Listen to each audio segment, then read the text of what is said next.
सम्राट मंत्रिमंडल की बैठक में 13 एजेंडों पर मुहर लगी। कई बड़े फैसले सरकार की तरफ से लिए गए।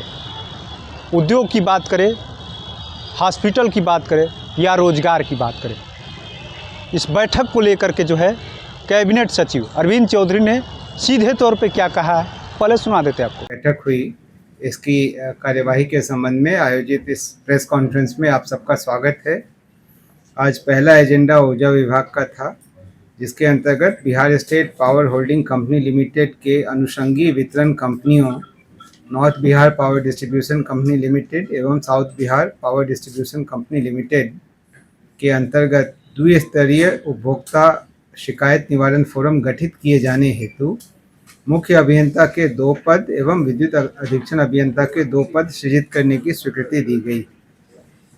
उद्योग विभाग का अगला एजेंडा था, जिसमें messrs leap agri logistic Madhubani private limited को बिहार औद्योगिक निवेश प्रोत्साहन नियमावली 2016 के प्रावधानों के आलोक में वित्तीय प्रोत्साहन क्लियरेंस की स्वीकृति दी गई। उद्योग विभाग का ही अगला एजेंडा था, जिसमें वित्तीय वर्ष 26-27 में केंद्र प्रायोजित प्रधानमंत्री सूक्ष्म खाद्य उद्यम उन्नयन योजना का अवधि विस्तार भारत सरकार द्वारा 30 सितंबर 2026 तक किए जाने के कारण इस अवधि में इसके क्रियान्वयन हेतु केंद्रांश एवं राज्यांश मिलाकर 164 करोड़ 51 लाख 60 हजार रुपये की स्वीकृति दी गई। चौथा एजेंडा डेयरी मत्स्य एवं पशु संसाधन विभाग का था। इसके अंतर्गत इस वित्तीय वर्ष में बिहार राज्य के भोजपुर जिला में स्थित बाणासुर मत्स्य बीज प्रक्षेत्र में केंद्र प्रायोजित प्रधानमंत्री मत्स्य संपदा योजना के गैर लाभुक अवयव के अंतर्गत इंटीग्रेटेड एक्वा पार्क की स्थापना हेतु केंद्र सरकार के केंद्रांश 18 करोड़ 72 लाख और राज्यांश 12 करोड़ 48 लाख 37 हजार, कुल 31 करोड़ 20 लाख 92 हजार की राशि पर योजना की स्वीकृति दी गई।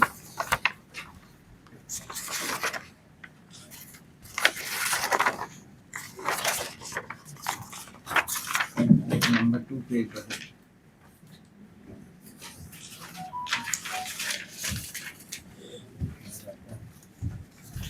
पांचवा एजेंडा युवा रोजगार एवं कौशल विकास विभाग का था, जिसके अंतर्गत नए औद्योगिक प्रशिक्षण संस्थान की स्थापना योजना अंतर्गत औद्योगिक प्रशिक्षण संस्थान नबीनगर औरंगाबाद की स्थापना कर वित्तीय वर्ष 26-27 से 5 व्यवसायों में प्रशिक्षण प्रारंभ करने, इस हेतु 38 पदों का सृजन करने तथा 2 करोड़ 11 लाख 89 हजार रुपये प्रति वर्ष व्यय करने एवं भारतीय रेल बिजली कंपनी लिमिटेड नबीनगर द्वारा निर्मित परिसर एवं सुविधाएं इकरारनामा के अनुरूप राज्य सरकार को निःशुल्क हस्तांतरित किए जाने की स्वीकृति दी गई।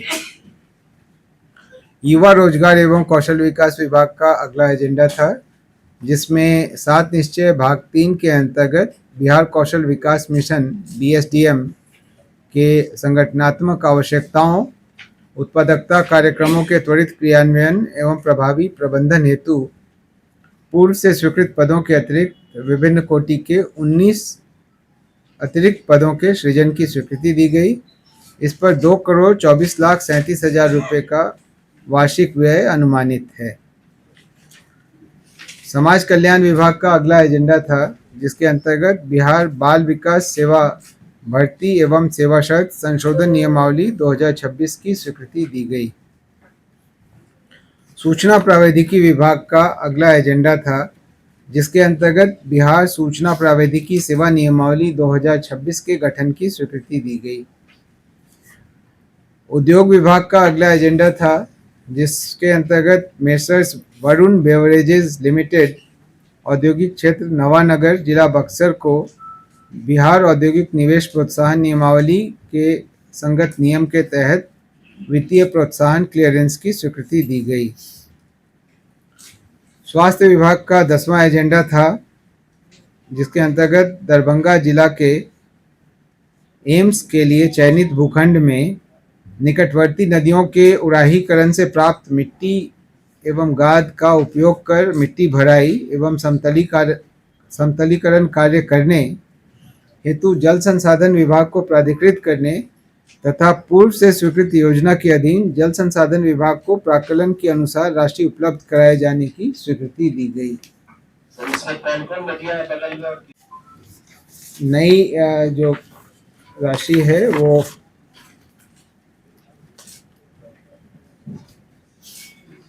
184.65 करोड़ रुपए की राशि प्राक्कलित की गई है। वास्तविक जैसा रहेगा उसके हिसाब से जल संसाधन विभाग को उपलब्ध कराई जाएगी। और पूर्व में जो 309 करोड़ रुपए की राशि स्वीकृत हुई थी या उसके अधीन है, उससे कम है।